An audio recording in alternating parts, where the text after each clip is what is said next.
नमस्कार, स्वागत आप सभी का यूट्यूब चैनल नॉलेज टीवी। सभी हरियाणा वासियों के लिए 12 जबरदस्त घोषणाएं, आदेश, ऐलान।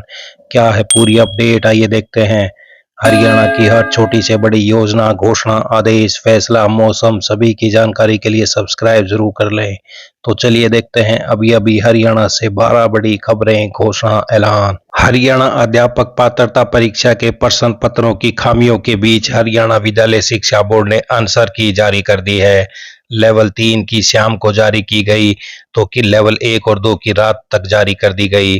आंसर की के बाद अभ्यर्थी 72 घंटे यानी 9 जुलाई की शाम तक अपनी आपत्तियां दर्ज करा सकेंगे। जिन अभ्यर्थियों को लगता है कि प्रश्न पत्र में दिए गए प्रश्न अधूरे थे या गलत थे या उनके विकल्प सही नहीं थे, वे अपनी आपत्तियां दर्ज कराएं। हम हमारे एक्सपर्ट के समक्ष आपत्तियां रखेंगे। अभ्यर्थियों को आश्वस्त करते हैं कि किसी अभ्यर्थी के साथ अन्याय नहीं होगा।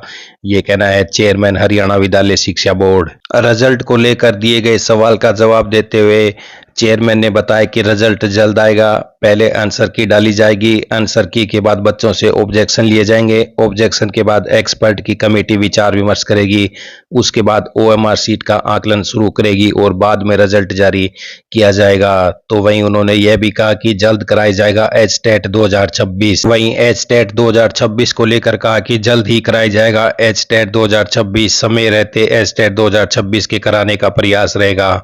आइए अगली बड़ी घोषणा देखते हैं। हरियाणा सरकार पटवारी व्यवस्था में बड़ा बदलाव लागू करने की तैयारी में है। सरकार मौजूदा जिला कैडर की जगह स्टेट कैडर लागू करने का प्रस्ताव तैयार कर रही है। सरकार का मानना है कि नई व्यवस्था लागू होने से पटवारियों के लंबे समय तक एक ही जिले में जमे रहने की समस्या खत्म होगी और भ्रष्टाचार पर भी अंकुश लगेगा। वर्तमान व्यवस्था में पटवारी जिला कैडर के कर्मचारी होते हैं, उनका तबादला आमतौर पर उसी जिले के अलग अलग सर्कल में होता है। इससे कई पटवारी वर्षों तक एक ही जिले में कार्यरत रहते हैं और स्थानीय स्तर पर मजबूत नेटवर्क विकसित हो जाता है। नई प्रस्तावित व्यवस्था में स्टेट डिवीजन स्तर का कैडर बनाया जाएगा। पूरे हरियाणा में ट्रांसफर संभव होगा। लंबे समय तक एक जगह तैनाती पर रोक लगेगी। भ्रष्टाचार और स्थानीय प्रभाव कम करने की कोशिश रहेगी। आइए अगली बड़ी घोषणा देखते हैं। सीईटी ग्रुप डी आवेदन में अभ्यर्थी करेक्शन कर सकेंगे। एचएसएससी ने दी राहत। 9 से 11 जुलाई तक खुलेगा करेक्शन पोर्टल। तो 2 दिन की अवधि में अभ्यर्थी अपने आवेदनों की जांच करके सुधार कर सकते हैं। इससे पहले अभ्यर्थियों से ऑनलाइन आवेदन मांगे गए थे। एचएसएससी चेयरमैन ने कहा कि सीईटी ग्रुप डी के अभ्यर्थियों के लिए 9 जुलाई से 11 जुलाई रात्रि 11:59 तक करेक्शन पोर्टल खोला जाएगा। इस अवधि के दौरान अभ्यर्थी अपने आवेदन पत्र की पुनः सावधानी पूर्वक जांच कर लें। यदि किसी प्रकार की गलती हो तो समय रहते सुधार कर लें। आइए अगली बड़ी घोषणा देखते हैं। हरियाणा में मानसून पूरी तरह सक्रिय होने लगा है। भारत मौसम विज्ञान विभाग ने प्रदेश के 7 जिलों में भारी बारिश का अलर्ट जारी किया है। पंचकुला, अंबाला, यमुनानगर, महेंद्रगढ़, रेवाड़ी, नूंह और पलवल शामिल हैं। वहीं आने वाले दिनों में भी मौसम इसी प्रकार बना रहेगा। 8, 9, 10 और 11 जुलाई को भी बारिश का सिलसिला जारी रहने की संभावना है। जहां पर येलो अलर्ट है, यहां पर भारी बारिश के आसार हैं। पंचकुला, अंबाला, यमुनानगर, महेंद्रगढ़, रेवाड़ी, नूंह और पलवल में भारी बारिश। ग्रीन जोन में यहां पर हल्की से मध्यम बारिश। कुरुक्षेत्र, कैथल, करनाल, गुरुग्राम, फरीदाबाद, सोनीपत, पानीपत, झज्जर, रोहतक, हिसार, फतेहाबाद, जींद, भिवानी और चरखी दादरी में हल्की से मध्यम बारिश हो सकती है। आइए अगली बड़ी घोषणा देखते हैं। राष्ट्रीय राजमार्गों पर जाम कम करने के लिए व्यस्त समय में टोल शुल्क 20% अधिक, जबकि सामान्य समय में 20% कम लेने की तैयारी है। तो व्यस्त समय सुबह 8 से 11 बजे और शाम 5 से 8 बजे होगा। तो ये बड़ी अपडेट। सबसे पहले ट्रायल होगा बेंगलुरु, मसूर, पानीपत, हिसार और दिल्ली मुंबई एक्सप्रेसवे के कुछ हिस्सों पर इसी वर्ष पायलट परियोजना शुरू की जाएगी। तो टोल की दरें व्यस्त समय में 20% तक बढ़ सकती हैं। आइए अगली बड़ी घोषणा देखते हैं। ईपीएफओ की वेबसाइट को अपडेट करने का काम पूरा हो गया है। संगठन ने कहा कि करीब 10 दिन की प्रक्रिया के बाद डाटाबेस से एकीकरण और सॉफ्टवेयर अपडेट सफलतापूर्वक रहा। हालांकि कई सेवाओं को शुरू होने में समय लग सकता है। ईपीएफओ के अनुसार अब अगले 2 सप्ताह तक दावों और अन्य सेवा अनुरोधों का निपटान चरणबद्ध तरीके से किया जाएगा। हालांकि वेबसाइट अपडेट होने के बाद अब कई तरह की दिक्कतें सामने आ रही हैं, जिनके दूर होने में थोड़ा समय लगेगा। तो पीएफ पोर्टल अपडेट होने के बाद भी कई सेवाएं शुरू नहीं हो पाई हैं। आइए अगली बड़ी घोषणा देखते हैं। देश में लगातार बढ़ रही सड़क दुर्घटनाओं को देखते हुए अब मोटर वाहन कानून में नए सख्त नियम शामिल करने का प्रस्ताव है। अब तक राज्यों की बेरुखी से यह प्रस्ताव टलता रहा, लेकिन लगभग 2 वर्षों तक राज्यों से बातचीत और मंत्री समूह की हरी झंडी के बाद अब बड़ा बदलाव होने जा रहा है। बार बार यातायात नियम तोड़े तो अब लाइसेंस निलंबित होगा। नवीनीकरण के लिए दोबारा देना होगा टेस्ट। दुर्घटना पीड़ितों को अंतरिम मुआवजे का भी प्रस्ताव है।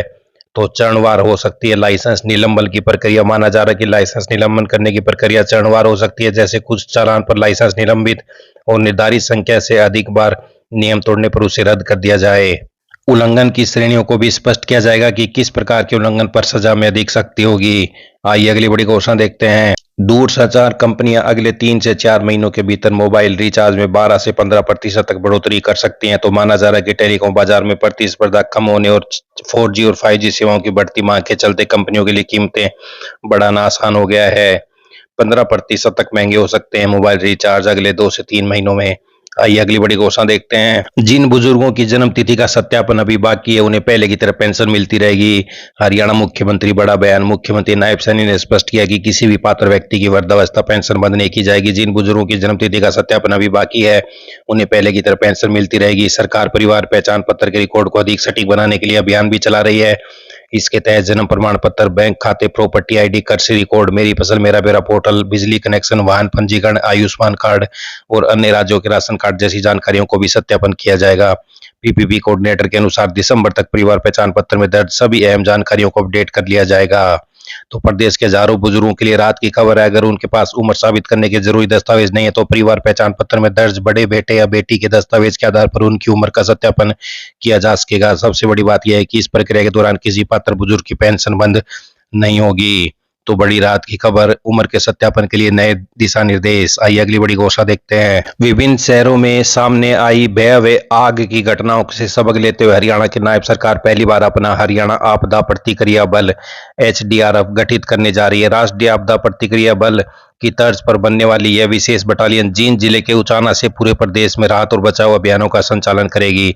तो बढ़ते शहरी जोखिम के बीच हरियाणा सरकार का बड़ा फैसला। हरियाणा विद्यालय अध्यापक संघ ने राज्य की शिक्षक तबादला नीति में व्यवहारिक और न्याय संगत बदलाव करने की मांग उठाई है। संगठन ने सरकार से प्रत्येक वर्ष शैक्षणिक सत्र की शुरुआत में नियमित तबादला अभियान चलाने और लंबे समय से लंबित मामलों का समाधान करने की अपील की है। संघ के राज्य प्रधान प्रभु सिंह, महासचिव रामपाल शर्मा समेत अन्य पदाधिकारियों ने कहा कि वर्ष 2016 में ऑनलाइन तबादला नीति लागू करते समय हर साल तबादलों का वादा किया गया था, लेकिन इसके बाद केवल 2017, 19 और 22 में ही तबादले हो सके। तो हर साल सत्र शुरू होते ही किए जाएं शिक्षकों के तबादले, ये बड़ी मांग। तो ये सभी हरियाणा वासियों के लिए आज बड़ी खबरें, घोषणा, आदेश, ऐलान, पल पल की अपडेट मिलती रहेगी। सब्सक्राइब जरूर कर लें। बहुत बहुत धन्यवाद।